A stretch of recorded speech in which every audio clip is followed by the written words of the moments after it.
Hello guys, gandang gabi sa inyong lahat. Andito ako sa aming tinatakbahuan guys. Ayan na, napakalakas ang ulan dito. Ito ay hindi pa nalagyan ng gutter kasi ang unang gumawa dito ay iniwan ng itong hindi pa tapos. Hindi na ito binalikan. Ayan, nakatiwangwang na walang gutter. At ito dito bumabagsak sa loob ng bahay at papunta doon sa loob ng CR.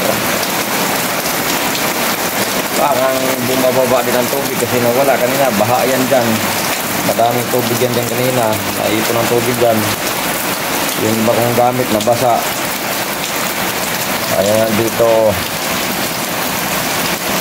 Ayan, nilagay ko na dyan sa mataas-taas ng lugar kasi papunta dito ang tubig. Pero hindi naman dumidiretso dito sa labas kasi pumapasok naman yung sa loob ng CR. Ayan, sinawa ng simento. Aming gagamitin pang plastering. Yan ang duyan ko guys. Yung charger.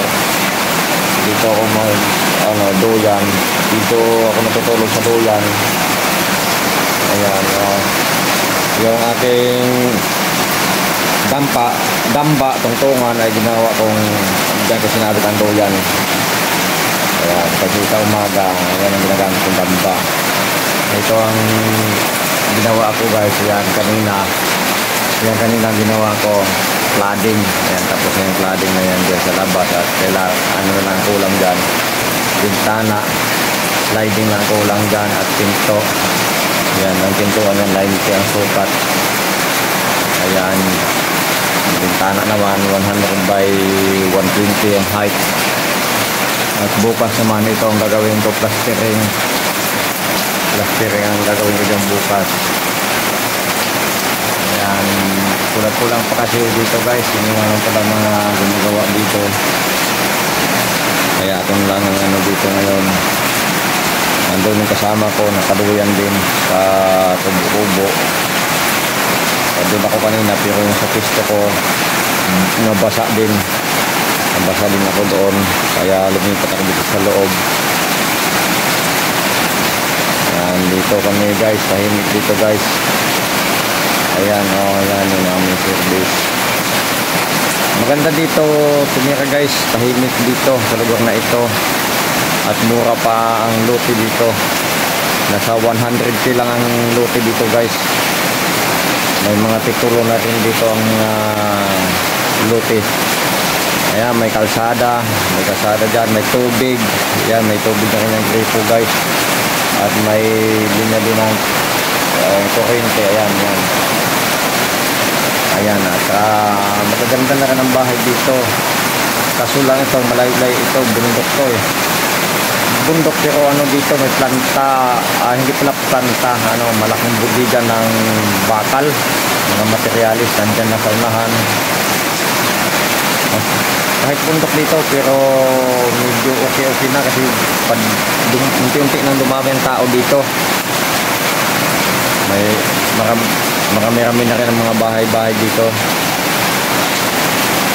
Pagka doon ka sa highway, doon sa unahan kasi doon highway yan, papuntang Panabo City.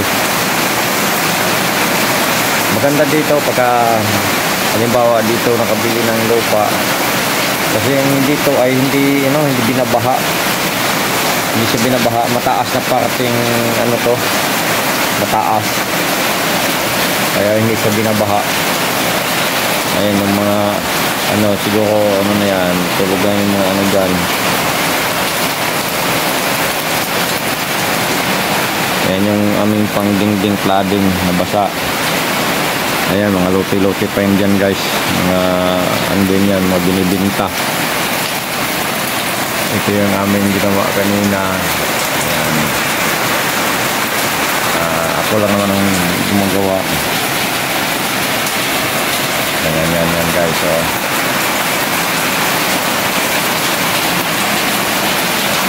Bukas plastering na naman ito guys. Ayan ang aming gamit sa building. Buti dito ko na ilagay yung banda na tubig. Yan guys, maraming salamat sa inyo guys. Ingat kayo palagi.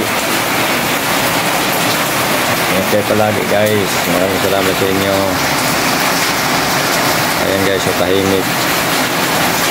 Tahimik ang gabi dito guys. Walang nagbibidyoke. Walang nag-iingay. Ganda dito tumira guys, tahimik talaga. Yan, 100k lang lote dito. Malaki na ang lote dito. Ito, paupahan to, 3 kwarto to ginagawa dito. Bali 3 kwarto. Ayan ang niya oh.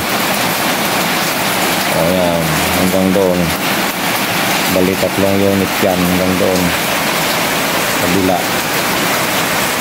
Ayan guys, kung gusto nyo bumili ng lupa na lote, dito lang kayo pumunta, tahimik dito. Bye bye.